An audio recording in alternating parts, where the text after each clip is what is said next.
June 4, 1942. The morning sky above the Pacific was a bleached, merciless blue, the kind that made men squint until their eyes watered. Far below, the sea rippled like hammered steel, disturbed only by the wakes of Japanese destroyers moving in precise formation. Aboard the carrier Hiryu, the air smelled of aviation fuel and nervous sweat. In the ready room, Lieutenant Mio Kobayashi's hand trembled as he marked coordinates on a chart that no longer made sense. Outside the porthole, Admiral Taman Yamaguchi studied reconnaissance photographs in silence. His lips moved, but no sound came. The truth was too large for words. The impossible had happened. The Americans, the same Americans whose carrier Yorktown had been left burning and dead in the Coral Sea, were here. Not two carriers, as Tokyo's intelligence insisted. Three American carriers at Midway. Through the ship's intercom, confusion spread like fire through paper. Officers whispered the name as if it were a ghost. Yorktown. A ship that logic, mathematics, and honor had already buried. Yet there she was again, launching planes into the sky. The Japanese Empire had built its war machine on precision, on the belief that mastery of craft and perfection of form were reflections of divine order. They had calculated every factor of the coming battle. 4 Japanese carriers against 2 American ones. Victory was not probability, it was certainty. But the sight of Yorktown alive destroyed that certainty. To understand the shock that rippled through the Imperial fleet that morning, one must look back to the Coral Sea 27 days earlier. May 8, 1942. Rain squalls drifted across the Coral Sea like curtains of smoke. Japanese dive bombers from Shokaku and Zuikaku found Yorktown through a break in the weather. From 10,000 feet, they watched their bombs fall like iron raindrops. One 250-kilogram bomb struck near her island. The explosion tore through 5 decks, rupturing fuel lines, killing 66 men in an instant. As Yorktown limped away, flames spilling from her hull, Japanese observers marked her as finished. They saw the list, the oil slick, the wounded speed. Dead in the water, they reported. Tokyo confirmed. Yorktown eliminated. For Admiral Takagi, it was simple arithmetic, 1 less carrier in the enemy's order of battle. The Emperor was informed. The fleet planners in Kure struck her name from their calculations. But in war, mathematics can lie. Captain Elliot Buckmaster refused to surrender his ship to equations. While the Japanese celebrated her death, Yorktown's engineers worked in darkness, hip-deep in oily water, cutting and welding, sealing ruptures with whatever they could find. The air reeked of burnt fuel and sweat. Sparks rained from overhead as men patched gashes in her skin with scavenged steel. Make it work, make it fast, make it fight. That became their creed. By the time the damaged carrier limped into Pearl Harbor on May 27th, her decks still scorched. She should have been destined for months of repair. 90 days, minimum! That was the professional estimate. Admiral Aubrey Fitch cabled it with regret. 90 days to bring her back to life, far too late for Midway. But Admiral Chester Nimitz wasn't interested in professional estimates. When Yorktown entered dry dock number 1, Nimitz climbed down himself, wading through oil-streaked water. His uniform soaked to the knees, his hands black with residue. He studied the ship's wounds by touch, tracing her scars like a doctor assessing a patient on the edge of life. Around him, the clamor of torches and hammers echoed off steel. He turned to Captain Claude Gillette, the yard superintendent, and said quietly, "We must have this ship back in 3 days." There was silence, the kind of silence that can only follow a statement of madness. Then a voice answered, "Yes, sir." In that moment, Pearl Harbor became something more than a naval base. It became a crucible. In the basement of Building 1, just 400 yards from the dock, another miracle was taking shape. Commander Joseph Rochefort and his team at Station HYPO were breaking the Japanese code. JN-25, they had deciphered enough to know the truth that the Japanese planned to strike Midway on June 4th. They knew the Japanese believed Yorktown was gone. That single assumption had shaped their entire strategy. Nimitz's deadline wasn't madness. It was necessity. Without Yorktown, the Americans would face 4 carriers with only 2. With her, the odds were poor but survivable. By dawn on May 28th, as the dock still drained, and 400 workers swarmed over Yorktown like ants over a wounded animal. The air was electric with the hiss of torches and the rhythm of hammers. Welders, electricians, pipefitters, men who had already labored for 18 hours on other ships, now worked for 72 more without stopping. They didn't ask how. They simply asked what first. Time was the enemy, and every second mattered. Where Japanese shipyards would have spent weeks dismantling damaged structures, the Americans welded steel plates over the wounds. Where protocol demanded perfect alignment, they bolted mismatched parts together. Ruptured fuel tanks were sealed with quick-hardening cement meant for runways. Cracked decks were reinforced with lumber borrowed from civilian construction. It was improvisation elevated to strategy, chaos masquerading as order. And yet it worked. The glow of molten steel illuminated faces blackened by soot. Men slept in shifts of 15 minutes, heads resting against bulkheads that still radiated heat. Arc welders drew so much power that hospitals on Oahu lost electricity. And still the workers didn't stop. Civilians accepted the blackouts in silence, knowing what was at stake. Every man in that dockyard knew the truth. If they failed, the Pacific might be lost. On May 30th, Yorktown left Pearl Harbor. Workers still aboard, welding as she gathered speed. Her hull was an ugly mosaic of scars and steel plates. But beneath the grime, she was alive again. As she cleared the harbor, thousands of workers lined the docks. They didn't cheer. They saluted. They knew they had touched history. 3 days of work had changed the balance of a world war. June 2nd, 1942. The task force rendezvoused at Point Luck, 300 miles northeast of Midway. When Yorktown appeared on the horizon, the crews of Enterprise and Hornet could hardly believe it. Commander Wade McCluskey would later write, "We expected her to limp in as a crippled reserve. Instead, she was launching planes, her deck humming with life." On Yorktown's bridge, Admiral Frank Jack Fletcher understood the greater meaning. Her presence wasn't just strength, it was deception. The Japanese believed she was dead. When her aircraft appeared over their fleet, their confidence would die instead. Aboard the Japanese flagship Akagi, Admiral Nagumo conducted his final briefings with quiet assurance. 4 carriers, 248 aircraft, the enemy, crippled and cornered. Captain Minoru Genda, his air operations officer, had wargamed every outcome. Even surprise could not defeat their numbers. The only threat, a third American carrier, was a fantasy. War has a cruel habit of turning fantasy into fact. At dawn on June 4th, the Japanese launched their first strike against Midway. As 108 aircraft droned eastward, Nagumo kept an identical force in reserve, ready to strike the American fleet once it revealed itself. At 7:10 a.m., a scout plane's voice crackled over the radio. "Enemy carrier sighted." Nagumo paused, then ordered the reserve planes rearmed with torpedoes. Minutes later came the correction: appears to be 2 carriers. Still within calculation. Still within victory. By 9:15, that certainty began to unravel. Torpedo Squadron 8 from Hornet attacked first. 15 devastators dove through flak and fire. None survived. Minutes later, Torpedo 6 from Enterprise followed. 10 of 14 were shot down. Not a single hit scored, but both squadrons had done their job. They dragged the Japanese air patrol down to sea level. Then came Yorktown's turn. 12 more devastators broke through the clouds, attacking from the southeast. On Hiryu's bridge, Yamaguchi counted them. Too many for 2 carriers. His heart sank. There were 3. Before he could react, shadows passed across the decks, American dive bombers. Invisible until the last second, the searchlights of heaven had found the Japanese fleet. At 10:22 a.m., the sky opened. Bombs fell like God's verdicts. In 6 minutes, 3 Japanese carriers were burning. And somewhere among the clouds, Lieutenant Commander Maxwell, Leslie of Yorktown's bombing squadron, 3 banked his SBD Dauntless into a dive, the target swelling beneath him. His bombs struck Soryu amidships. The blast lit the sea for miles. The balance of the Pacific. Smoke rose from the Pacific in vast, twisting pillars, black scars against the blue horizon.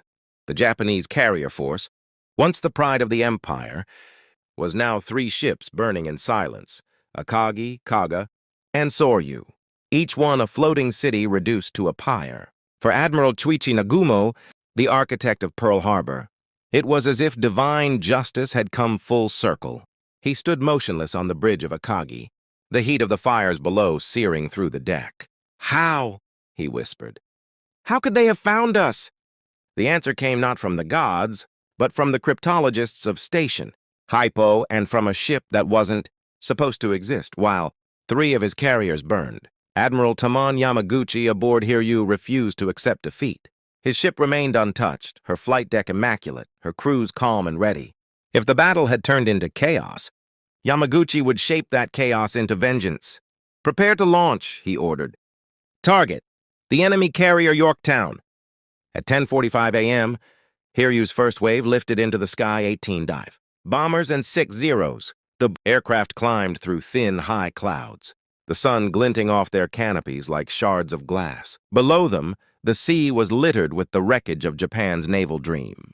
By 12 p.m., American radar picked them up specks on a green screen approaching fast from the northwest. Yorktown's lookouts spotted them moments later, their black silhouettes descending out of the glare. Alarms screamed. Gun crews raced to stations. The sea around her erupted in geysers as anti-aircraft fire tore the sky apart. The first bomb struck near the island, a direct hit. The second tore through the flight deck, detonating in the hangar.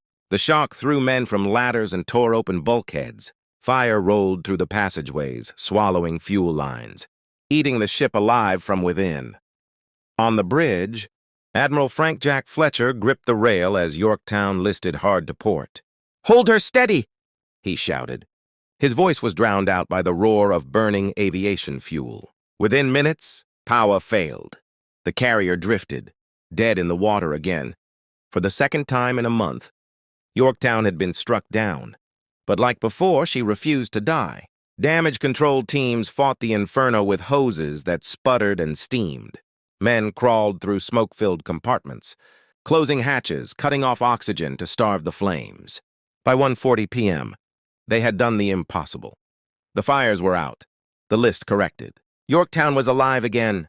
Fletcher sent word to Nimitz, still in action. At 2:30 p.m., Yamaguchi launched his second strike 10 torpedo bombers, intent on finishing what the first wave had begun. They found Yorktown once more, her smoke trail guiding them like a beacon. As the Japanese planes descended to sea level, American fighters from Enterprise pounced. Zeros tangled with Wildcats, tracer fire stitching the air. 2 torpedoes slipped through the defenses. Both struck Yorktown on her port side. The explosion lifted the ship from the sea, steel bending, water pouring in. She began to roll slowly, her decks slanting at a cruel angle. This time there would be no recovery.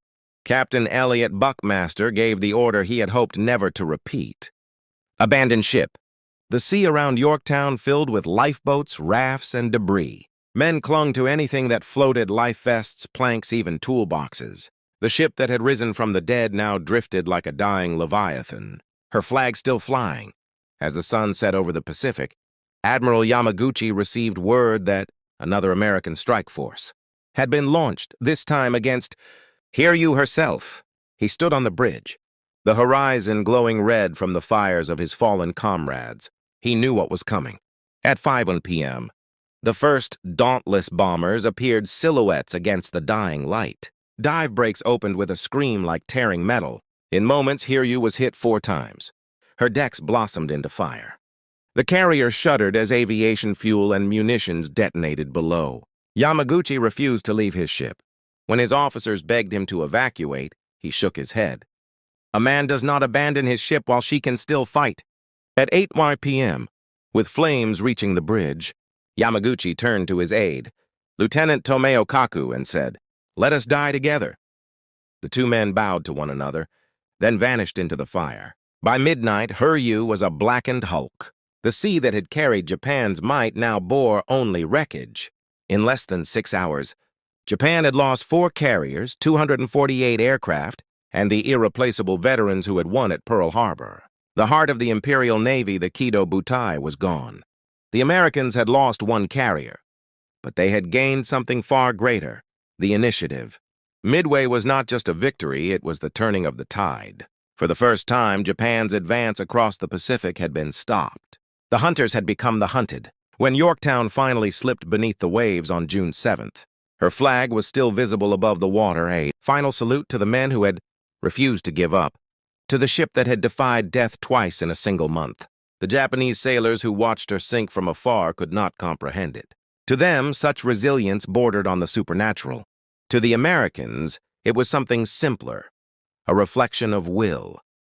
War is not decided by the perfection of machines or the precision of plans. It is decided by the refusal to surrender when logic says it's over.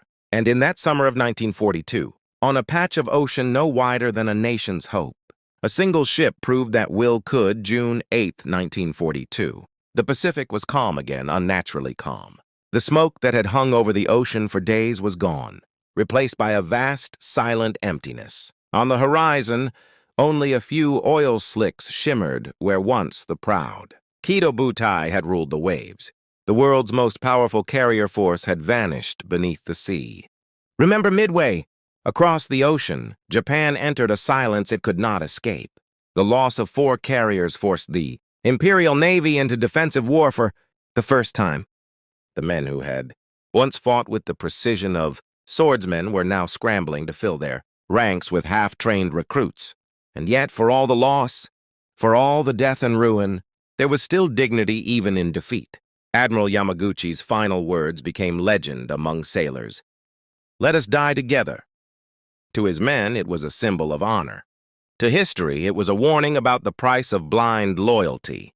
By 1945, when flames consumed Tokyo and mushroom clouds rose over Hiroshima and Nagasaki, the echo of Midway still lingered. The echo of a moment when the tide turned, and the empire of the rising sun began to set. War leaves behind no victors, only survivors. The waters around Midway remain quiet now, disturbed only by the currents that drift over the bones of ships and men. Beneath those waves lies the grave of ambition, pride and sacrifice, a museum without walls. Divers who descend there today speak of the eerie stillness. They find aircraft twisted in coral, steel hulls frozen in the act of destruction. A Dauntless rests beside a Zero, their propellers almost touching enemies in life equals in death. In the end, the Battle of Midway was more than strategy or revenge. It was a revelation that courage and intelligence could outweigh empire and arrogance, that sometimes survival itself is victory. As dawn rises over the Pacific, the ocean glitters where the Yorktown once sailed. And though her decks are gone, her spirit endures in every sailor who refuses to yield, in every commander who defies the odds, in every nation that finds strength in its darkest hour, because some ships never truly sink. They simply become part of history, forever moving, unseen beneath the Remember Midway. Across the ocean, Japan entered a silence it could not escape. The loss of 4 carriers forced the Imperial Navy into defensive war for the first time. The men who had once fought with the precision of swordsmen were now scrambling to fill their ranks with half-trained recruits. And yet, for all the loss, for all the death and ruin, there was still dignity even in defeat. Admiral Yamaguchi's final words became legend among sailors. "Let us die together." To his men, it was a symbol of honor. To history, it was a warning about the price of blind loyalty. By 1945, when flames consumed Tokyo and mushroom clouds rose over Hiroshima and Nagasaki, the echo of Midway still lingered. The echo of a moment when the tide turned, and the empire of the rising sun began to set. War leaves behind no victors, only survivors. The waters around Midway remain quiet now, disturbed only by the currents that drift over the bones of ships and men. Beneath those waves lies the grave of ambition, pride and sacrifice, a museum without walls. Divers who descend there today speak of the eerie stillness. 83 years later, the Pacific is calm once more. On the surface, there is nothing, just endless blue stretching beyond imagination. But beneath that silence lies one of history's greatest battlefields, a graveyard of iron and courage. In 2019, an expedition from the RV Petrel funded by the late Paul Allen found what many had thought lost forever. The wreck of USS Yorktown, CV-5, resting nearly 3 miles below the surface, perfectly preserved by the cold, dark pressure of the deep. When the submersible's lights first touched her hull, the sea seemed to awaken. Her flight deck, collapsed but still proud, bore the outlines of aircraft that had once launched into history. Her guns were silent, but their barrels still pointed skyward, as if waiting for an enemy that would never come again. The name Yorktown was still visible across her stern. 8 decades underwater, and still she bore her identity with defiance. The explorers drifted past a torn section of her hull, where the torpedoes had struck. Inside, bulkheads stood at odd angles. Ladders led nowhere. Cables floated like ghostly vines. No human remains were visible, only the echo of duty. Voice from the expedition whispered over the radio. "It feels like she's still standing watch." That same year, Japanese research. Teams discovered the wrecks of Akagi and Kaga, their twisted hulks lying just miles from Yorktown's resting place. Once enemies, now they share the same silence. The sea, indifferent and eternal, had gathered them together. All the fury, all the fire, all the hatred of nations gone. What remains is unity and stillness. For historians, the images of those wrecks were more than archaeology. They were memory made visible, the proof that history, no matter how vast or violent, always finds a home in the deep. Back on land at the U.S. Naval Academy in Annapolis, a bronze plaque bears a simple inscription: "In honor of the men of the USS Yorktown who fought beyond reason and endured beyond hope." At the Midway atoll itself, seabirds circle the runway where American bombers once waited to defend the island. Their calls echo over rusted gun turrets and crumbling bunkers. Now reclaimed by salt and time, grass grows through cracks in the concrete. The war is gone, but the echoes remain. Tourists who visit today often say the same thing. It feels like the island remembers. And perhaps it does, because Midway was more than a battle. It was a hinge in history, a single point on which the fate of millions turned. For Japan, Midway marked the beginning of the end. The loss of its 4 fleet carriers crippled its offensive reach. Within months, the Americans struck back at Guadalcanal. Within years, the Imperial Navy, once unstoppable, was reduced to defending coastlines it had once conquered. For the United States, Midway became a symbol proof that even when the odds are hopeless, ingenuity and courage can rewrite destiny. The victory at Midway was not luck. It was earned through codebreakers who saw what others could not, through workers who rebuilt a ship in 3 days, and through men who flew into fire knowing they might never return. Every decision, every sacrifice, every defiance of logic led to that single moment when 4 bombs fell from the sky and changed the course of the war. Admiral Nimitz would later write, "The fate of nations often turns on the courage of a few men and the endurance of a single ship." And that ship Yorktown became a legend, not for her size or firepower, but for her will to endure. Today, when sailors walk the deck of her namesake, USS Yorktown, CV-10, preserved as a museum in Charleston, South Carolina, they step onto the living memory of her ancestor. The brass plates, the catapults, the echo of footsteps on steel all whisper the same story. Never give up the ship. At dawn, as the first light breaks across the sea that once ran red, the waves shimmer gold. If you listen carefully, the wind carries a faint, metallic hum, the ghost of engines long silent. The ocean, vast and forgiving, keeps its secrets. But sometimes, in the stillness, you can almost hear it. The heartbeat of Yorktown, the roar of dive bombers, the whisper of men who refuse to surrender, because the sea remembers. And through it, so do we. The Battle of Midway ended in 1942. But its consequences, its ripples, never truly stopped. Every generation since has felt them, whether they know it or not. The Pacific that once divided nations would, in time, become the ocean that connected them. The same waters that witnessed the death of Akagi and Yorktown would later carry peace treaties, trade routes, and ships filled not with bombs, but with relief and aid. But to understand how deeply Midway shaped the world, we must look not at ships or admirals, but at the people who carried its memory forward. Lieutenant Commander Wade McCluskey, the man whose fateful decision to continue searching led his dive bombers to the Japanese fleet, lived long after the war. When asked how he found them, he simply said, "I didn't, luck did." But those who knew the battle better understood. It wasn't luck. It was instinct, born from training, courage, and the willingness to risk everything when reason said to turn back. Years later, McCluskey's granddaughter stood aboard the preserved USS Yorktown, CV-10, and traced her fingers along a framed photo of his SBD Dauntless. She whispered, "He turned the tide." On the other side of the Pacific, Japan's surviving pilots from Midway rarely spoke of it. To them, it was a wound too deep, the moment they realized the Empire's dream of invincibility had ended. Yet in the quiet years that followed, many reflected not with bitterness but with respect. In 1976, a former Japanese aviator, Lieutenant Keiichi Arima, visited the United States and stood before the Yorktown Memorial.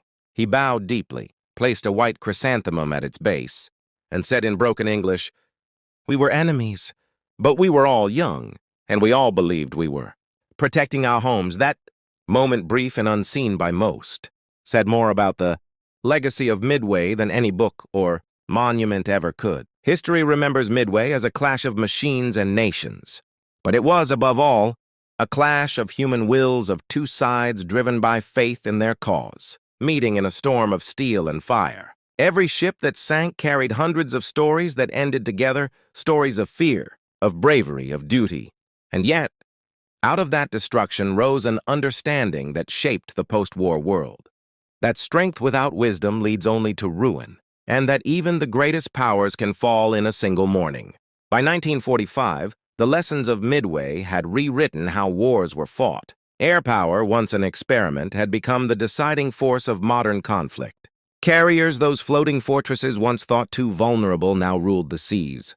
The balance of world power had shifted from battleships to runways at sea, from admirals commanding gunfire to aviators commanding the sky. Midway was the crucible that forged that transformation. It was the proof that in modern war, intelligence and timing could defeat even overwhelming strength. In the years after, Admiral Nimitz often visited Midway veterans. He never spoke of victory, only of gratitude. He once said to a group of sailors at Pearl Harbor, "The enemy taught us how strong we could be. Their courage made ours necessary." It was a truth both sides came to share. Today, when the U.S. Navy sails across the Pacific, each carrier group carries with it the shadow of Yorktown, Enterprise, and Hornet ships whose names still echo across the waves. Every takeoff, every landing, every launch beneath a blazing sun is a living continuation of Midway's defiance. And in Japan, the maritime self-defense, force born from the ashes of the Imperial Navy, now sails not in conquest, but in cooperation. Their destroyers have sailed beside U.S. carriers in peacekeeping missions and humanitarian relief. Two former enemies, now guardians of the same ocean. Time has turned battlefields into partnerships and wrecks into monuments, but the memory of Midway endures because it speaks to something universal, the human struggle between hubris and humility, between despair and resilience. When the sun sets over the Pacific, it touches the same waters that once burned with war. And for a brief golden moment, the sea glows as it did on that fateful June morning in 1942, no longer with fire but with memory. No longer with destruction, but with peace. And if you stand on the deck of USS Yorktown, CV-10 today, and the wind catches the flags just right, you might hear it faint but clear, the whisper of steel, the rhythm of engines, and the voices of men who refuse to surrender. Because though the ships are gone, and the war long over, the sea still carries their story. It carries their courage, their defiance, their humanity, forever.